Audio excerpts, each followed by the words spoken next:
성경구리 오늘도 하나님의 말씀을 함께 읽고 듣고 묵상하는 시간으로 나오도록 하겠습니다. 네, 오늘은 고린도 후서를 이제 들어가게 됩니다. 그래서 오늘은 고린도 후서의 어떤 짧은 개요를 함께 나누도록 하겠습니다.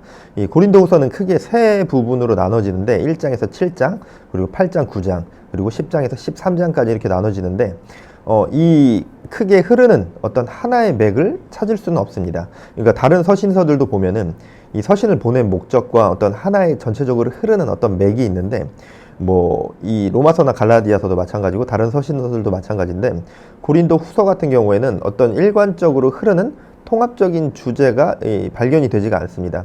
그래서 이제 일부 학자들 중에서는 이게 한 번에 이렇게 보내진 이게 하나의 서신이 아니라 여러 개의 서신을 합쳐둔 것이다 라고 이렇게 말하는 학자들도 있고 근데 주류 대세는 이 하나의 서신이 맞다라는 것이 이제 주류 대세이긴 합니다. 근데 이제 이런 주장이 나오는 이유가 7장에서 8장으로 넘어가는 부분, 그리고 9장에서 10장으로 넘어가는, 그러니까 쉽게 세 단락으로 나눠진다고 했었는데 그 단락단락 넘어가는 부분들이 문맥적으로도, 그리고 어떤 이야기하는 주제적으로도 뭔가 이렇게 갑자기 변환되는 느낌이기 때문에 또 그런 이야기들이 나오긴 하는데 그냥 하나의 서신으로 보낸 것이 맞는 것이 좀 주류다라는 정도를 이렇게 알아두시면 좋을 것 같아요. 1장에서 7장 같은 경우에는 이 사도성에 대해서 이렇게 바울이 계속해서 이야기하는 부분들이 나오는데 이 고린도 교인들과 바울 사이에서 이제 오해와 갈등이 이제 생긴 그 부분들을 해결하기 위해서 자신의 사도성에 대해서 또 이야기하는 부분들이 있습니다. 갈등이 생긴 이유가 원래 바울이 계획이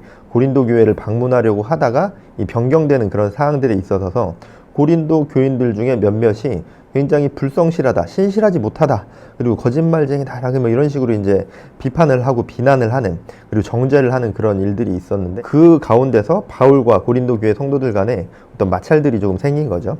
그래서 이제 바울은 직접적으로 이렇게 고린도의 교회에 가서 이렇게 그들과 만나고 싶었는데 상황이 이렇게 너무 커지고 직접 자신이 갔을 때 어떤 마찰이 오히려 더 커질 것을 염려해서 이렇게 먼저 서신을 보내고 있는 그런 모습을 볼 수 있습니다. 그리고 8장, 9장에서는 이 가난한 예루살렘 교회를 돕고자 모금을 하기 위해서 고린도 교인들의 참여를 이렇게 권면하는 그런 기록이 나와 있습니다. 이 헌금을 독려하기 위해서 또 바울이 마게도니아 교회 모범을 이렇게 소개를 하고 예수 그리스도의 어떤 그런 희생의 모습에 대해서 그들에게 이야기를 하고 있습니다. 그래서 이 사역을 실행할 수 있는 디도, 이 동역자를 소개하면서 또 추천을 하고 있고, 또 바울이 마게도니아 교회에 대해서 모범에 대해서도 이야기했지만 마게도니아 교회, 고린도 교회 내가 너희들의 그런 어떤 모범들을 소개를 했다라고 하면서 너희들이 내가 그들에게 소개한 그 모범에 대해서 자랑한 것이 그들에게 헛되지 않도록 부끄러움을 당하지 않도록 너희들도 잘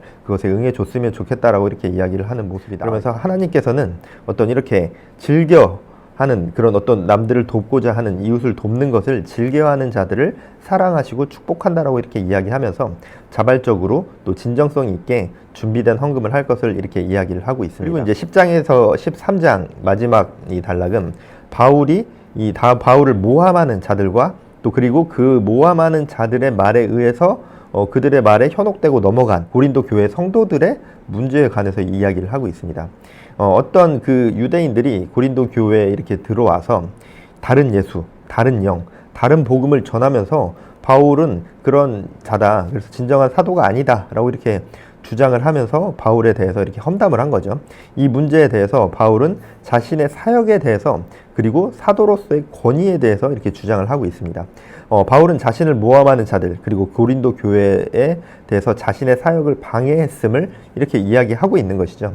그래서 나를 지키려고 그 사도성에 대해서, 나를 내세우려고 사도성에 대해서 이야기하는 것이 아니라 자신이 이야기하는, 바울이 이야기하는 그 복음의 진리, 그리고 고린도 교회를 향한 바울의 어떤 그 헌신적인 마음에 대해서, 사역에 대해서 방해한 것에 대해서 이야기를 하면서 내가 이야기하는 것이 그저 나의 주장이 아님을 계속해서 이야기하고 있는 것이죠. 그 사도성을 주장하는 것 자체가 자신의 의를 위해서가 아니라 예수 그리스도의 그 복음이 온전히 흘러가도록, 그리고 고린도 교회를 위해서 자신의 사도성을 이렇게 주장을 하고 있습니다.